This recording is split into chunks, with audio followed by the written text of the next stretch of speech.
이 시간에는 두려움이 밀려올 때라는 제목으로 말씀을 나누겠습니다.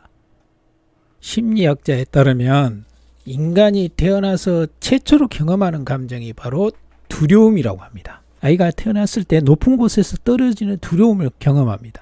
큰 소리에 대한 두려움, 버림받음에 대한 두려움을 느낀다고 합니다. 인간의 두려움은 타고나는 감정입니다. 두려움에는 긍정적인 것과 부정적인 것이 있습니다. 긍정적인 두려움은 경고, 불안, 무질서에 대한 내부적인 반응으로 두려움이라는 이 신호로 우리는 안전한 삶을 살 수가 있습니다. 예를 들면 빙판길을 운전할 때 또 어두운 밤길을 갈 때 이 두려움이란 경고로 우리는 조심하게 행동합니다. 시험에 대한 두려움은 공부를 열심히 하게 하고 놀이터를 탈 때 각종 운동을 할 때 두려움은 사고를 예방합니다. 반면에 부정적인 두려움이 있습니다. 두려워하지 않아도 되는 것에 대한 두려움은 부정적인 두려움입니다. 예를 들면 안전한 집인데도 혼자 있으면 두려워한다든지 아니면 대인관계를 두려워한다든지 사는 것이 두렵다고 한다는 것은 이런 것들은 부정적인 두려움입니다. 부정적인 두려움은 잘못된 생각에서 비롯된 허상입니다. 자, 그럼 어떻게 우리가 이 두려움을 몰아내야 합니까? 첫째는 부정적인 두려움을 몰아내는 것은 온전한 사랑입니다.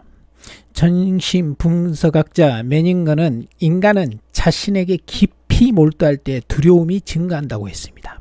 어떤 두려움은 자신만 걱정하는 이기적인 마음입니다. 내 건강을 잃을까, 내 돈을 잃을까, 내가 사고를 당하지 않을까, 온통 자신에게 몰두하면서 생기는 두려움입니다. 자신에게 집중되어 살아가는 삶은 두려움에서 벗어날 수가 없습니다. 이런 부정적인 두려움을 밀려왔을 때 어떻게 해야 됩니까? 요한일서 4장 18절은 이렇게 말씀합니다. 사랑 안에 두려움이 없고 온전한 사랑이 두려움을 내어 쫓나니 두려우면 형별이 있음이라. 두려워하는 자는 사랑 안에서 온전히 이루지 못하느니라 말씀합니다. 성경은 온전한 사랑이 두려움을 내어 쫓는다고 말씀합니다. 자, 이것은 마치 빛이 어둠을 몰아내는 것 같습니다. 빛이 비치면 어둠은 사라집니다. 빛이 사라지면 그 자리에 어둠이 차지합니다. 인간의 마음은 사랑과 두려움이란 두 감정이 번갈아가면서 지배를 합니다. 사랑이 약해지면 두려움이 밀려오고 사랑이 강해지면 두려움이 사라집니다. 그래서 두려움을 몰아내는 특효약은 온전한 사랑입니다. 사랑한다는 것은 무엇입니까? 나 중심의 시선에서 사랑하는 대상으로 내 관심과 시선이 옮겨가는 것을 말합니다. 지금 자신이 몰두하는 대상이 누구인지 점검하기 바랍니다. 자신에 대한 걱정, 불안으로 두려워하고 있다면 자신의 안전을 하나님께 맡기시기 바랍니다. 그리고 내가 사랑해야 할 대상을 위해 살기로 결심하기 바랍니다. 사랑에만 몰두하면 두려움은 사라지는 것을 체험할 것입니다. 온전한 사랑이 두려움을 몰아낸다는 사실에 스스로 놀랄 것입니다.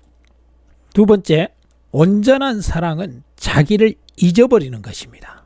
하나님은 우리가 어떤 두려움도 극복할 수 있는 온전한 사랑을 주셨습니다. 여기서 온전한 사랑이란 자기를 잊어버리고 사랑의 대상만을 생각하는 것입니다. 내가 사랑하는 대상을 위해서 살기로 결심하는 것입니다. 온전한 사랑이 발휘되는 순간에 예를 들면 이런 겁니다. 위기의 순간에 다른 사람들을 구한 용감한 사람들이 한결같이 하는 말이 있습니다.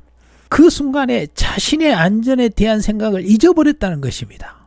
오직 저 사람을 구해야 하겠다고 생각만 했다고 증언합니다. 어머니는 여리고 약한 존재입니다. 그런데 어머니는 온전한 사랑으로 자기를 잊어버리고 사는 겁니다. 자기를 잊고 자식에 대한 사랑으로 가득 찰 때 이 세상 어떤 공포도 두려움도 그 어머니를 막을 수가 없습니다. 사랑 안에 두려움이 없고 온전한 사랑이 두려움을 내어 쫓나니 했습니다. 하나님은 우리 안에 온전한 사랑을 주셨습니다. 지금 두려움이 밀려오고 있습니까? 내 안에 사랑을 꺼내서 사용하기 바랍니다. 세 번째는 두려움을 물리치는 것은 기도입니다. 디모데후서 1장 7절에 하나님이 우리에게 주신 것은 두려워하는 마음이 아니요 오직 능력과 사랑과 근신하는 마음이니 했습니다. 하나님이 두려움을 물리치기 위해서 우리에게 주신 것은 능력과 사랑과 근신하는 마음이라고 했습니다. 여기서 근신이란 어떤 상황에서도 자제력을 잃지 않고 내가 무엇을 해야 할 것인가를 판단할 수 있는 지혜로운 마음의 상태를 말합니다. 호랑이 굴에 들어가도 정신만 차리면 산다는 말이 있습니다. 두려움이 밀려왔을 때 정신을 차려야 합니다. 어떻게 해야 됩니까? 기도하는 것입니다. 신자는 호랑이 굴에 들어가도 기도만 하면 산다입니다. 두려운 상황을 경험해 보았습니까? 그때 무릎을 꿇고 기도해 보았습니까? 틀림없이 그 상황을 헤쳐나갈 지혜, 바로 근신하는 마음을 하나님이 주시는 경험했을 것입니다. 기도입니다. 온 우주를 주관하시고 온 우주 만물을 창조하신 주인 되시는 하나님께 언제나 답이 있습니다. 기도로 그 답을 구해야 합니다. 일제의 친사참배 때 대항하여 순교한 주기철 목사님을 아실 것입니다. 주기철 목사님의 아드님이 이런 얘기를 했습니다. 우리 아버지는 초인적인 분도 강한 분도 아니었습니다. 그분은 마음이 약하셨고 두려워하셨고 정이 많으신 분이셨습니다. 그런데 순교의 길을 갈 수 있었던 이유는 하나님을 사랑했고 교우들을 사랑했기 때문입니다.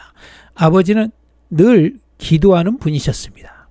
맞습니다. 주기철 목사님은 특별한 분이 아닙니다. 우리처럼 평범한 분이었습니다. 여리고 연약한 분이 사랑과 기도로 두려움을 몰아내셨던 것입니다. 기도하는 사람은 겁없는 사람이 될 수 있습니다. 정리합니다. 부정적인 두려움은 이기적인 자기 사랑에서 비롯됩니다. 온전한 사랑은 두려움을 몰아냅니다. 자기를 잊어버리는 것이 온전한 사랑입니다. 하나님은 우리에게 온전한 사랑의 능력을 주셨습니다. 그리고 근신하는 마음도 주셨습니다.